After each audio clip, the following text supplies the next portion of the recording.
Ngayong araw, isang mahalagang misyon ang aming tatahaking.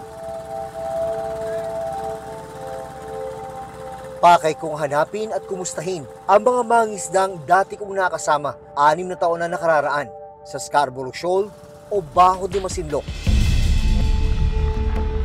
Isa sa mga pinag-aagawang teritoryo sa West Philippine Sea.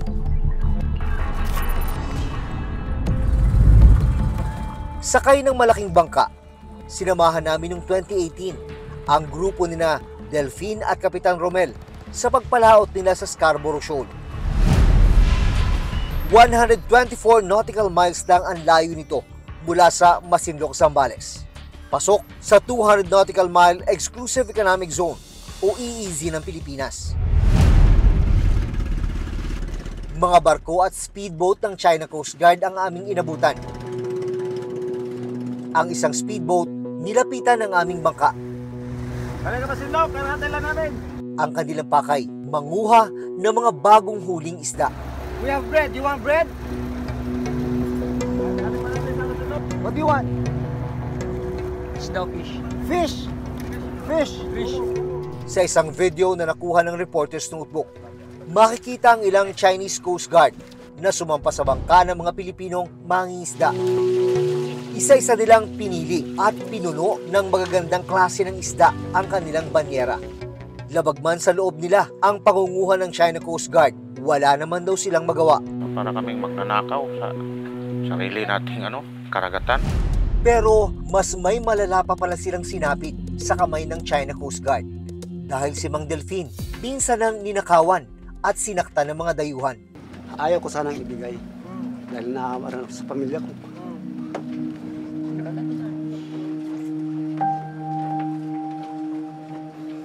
Halos nga, wala akong kinita, sir.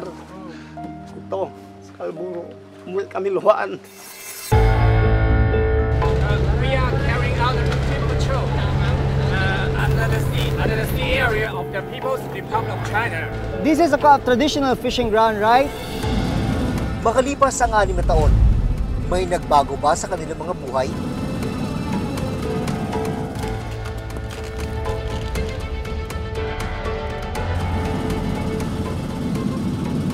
Malaya na kaya silang makapangisda sa Scarborough? Lakas.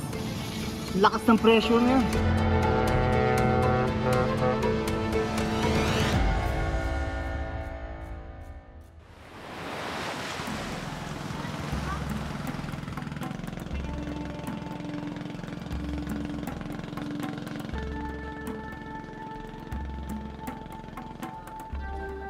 Makalipas ang kalahating oras na biyahe, narating namin ang Isla San Salvador sa Masinloc.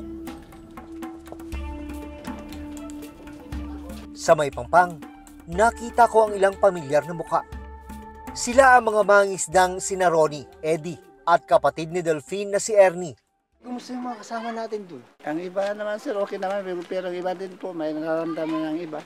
Nararamdaman din yung mga sakit na. May mga sakit na din po ng iba. Kahit ako din po, sir, may sakit na din ako. Nagmimintan din ako. Sinamahan ako ni na Ronnie papunta sa bahay ng iba pang mangingisda na nakasama namin noon sa Scarborough. Una naming bibisitahin si Delphine. Pero hindi ko inasahan ang maaabutan ko.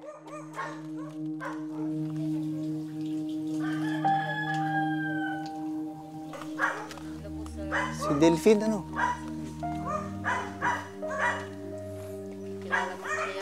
Delphine.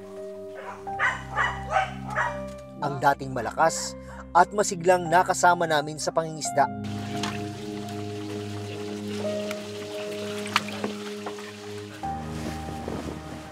Ako kapatay ko yan ako. Ay, salamat naman ako. Bihag na ng isang papag ngayon. John Veneracion. Hindi ba? Scarborough. Ay, naway ko na ako. Oo. Hirap man, mababakas kay Delphine ang kagustuhang makapagsalita. Ako kapatay ko yan ako.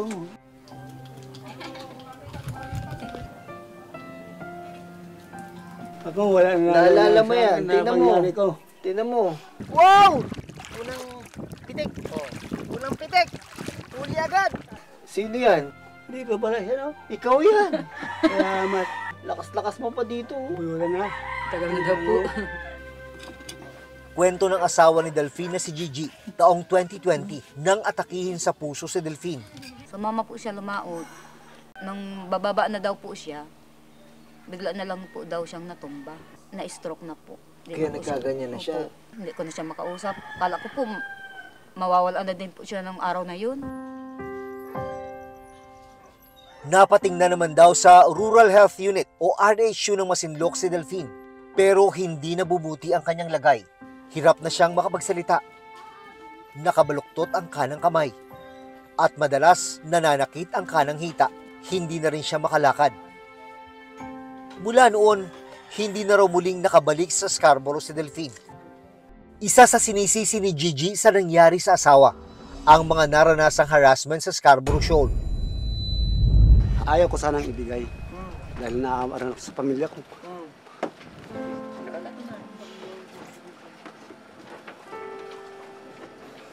Halos nga, wala akong kinita, sir. Ito, sa Scarborough. Umuwi kami luhaan. Sa Scarborough, walang kinita. Kaya yun ang ayaw ko. Kailan yan, sir? Itong December, December lang, sir. oh, kinawit pa ako dito sa lig na ayaw kong ibigay yung pana ko. Ngayon pinipirsa nila. Ang ganitong mapait na karanasan, hindi raw mawala sa isipan ni Delphine. Yung gamit po, daw po niya, kinuha nila. Yun po ang Ay, inaano. naaalala pa rin talaga Opo, niya. yung mga na- gamit daw po niya. At kahit bihag ng karamdaman, hindi raw nawawala kay Delphine ang kagustuhang makabalik sa Scarborough Shoal. Habang nagkukwentuhan tayo, umiiyak ka nga doon eh. Sama ka pa daw doon, siguro. Gusto pa daw sasama doon. Salamat. Salamat Punta daw ka po. doon, punta ka doon. Pupunta Dito ka tayo. doon. Laban-laban. Laban-laban daw, laban-laban daw po sa Lalaman doon. tayo doon. Ano? Lagi pa niya nababanggit pa rin yung Opo. Scarborough. Yun po, parang niya po nababanggit. Paano paano Sabi niya niya po, binabanggit? sa atin yun. Hanggang ngayon. Opo, pupunta pa daw siya pag malakas din daw po siya. Dahil hindi makapagtrabaho, umaasa sila ngayon sa tulong ng mga anak. Kagayang ganyan po, hindi ko siya maiwanan. Gusto ko maghanap buhay, hindi ako makapaghanap buhay. Kawawa na naman po siya pag ganyan po, dudumi siya. Wala pong mag-asikaso sa kanya. At gustuhin man daw nilang maipagamot si Delphine. Kulang na kulang sila sa pantustos. Dagdag na hamon din ang pagdadala sa kanya sa ospital. Kailangan pang tumawid ng dagat para makarating sa bayan ng Candelaria, kung saan naroon ang ospital na pwedeng tumingin kay Delphine. Ang layo-layo po, bago wala pa kaming sariling bangka na isakay siya, hindi pwede po sa bangkang malaki. Kasi hindi po siya nakakalakad. Hindi. Hindi. Hindi, tulak. Nagdadasal po ako na sana po may tutulong sa amin.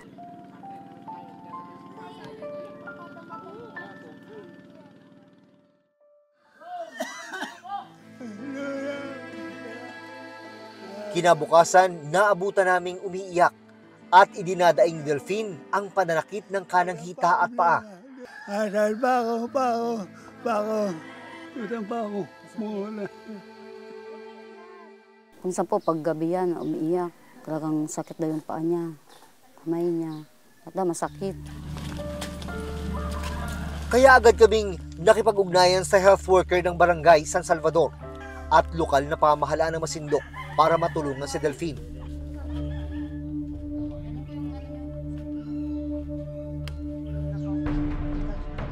Para madala sa Pampang, kakailangan din siyang ipahila sa isang kalabaw.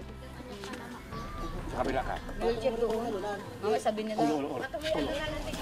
Alunan. Abante mo si Padre del Bentahan. Abante mo pa siyang konti doon sa unahan. Sa tulong ng kanyang busong anak na si Deji, na nagsilbi niyang sandalan, ibinyahe si Delphine habang hila-hila ng isang kalabaw na nagmistulang isang ambulansya.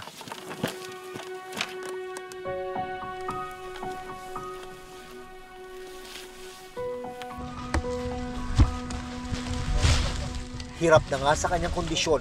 Dagdag pasakit pa ang kawalan ng maayos na kalsada sa kanilang lugar.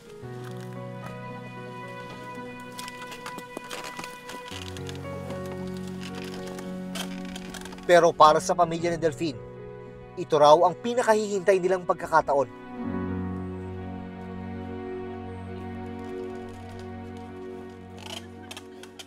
Matapos ang kalahating oras, narating namin ang Pampang.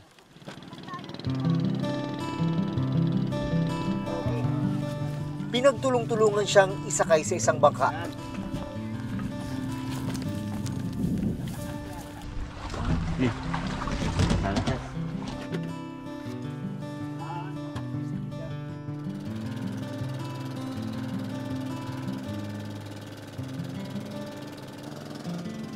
Nang makarating sa bayan, inilipat naman si Delphine sa isang ambulansya.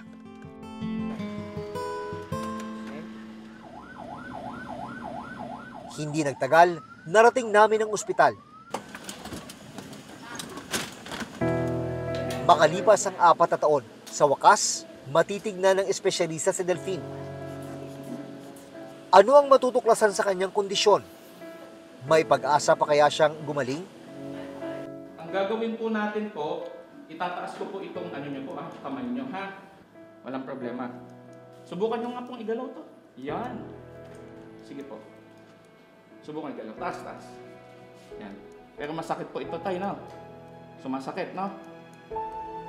Tigas na po. Wala pa ako.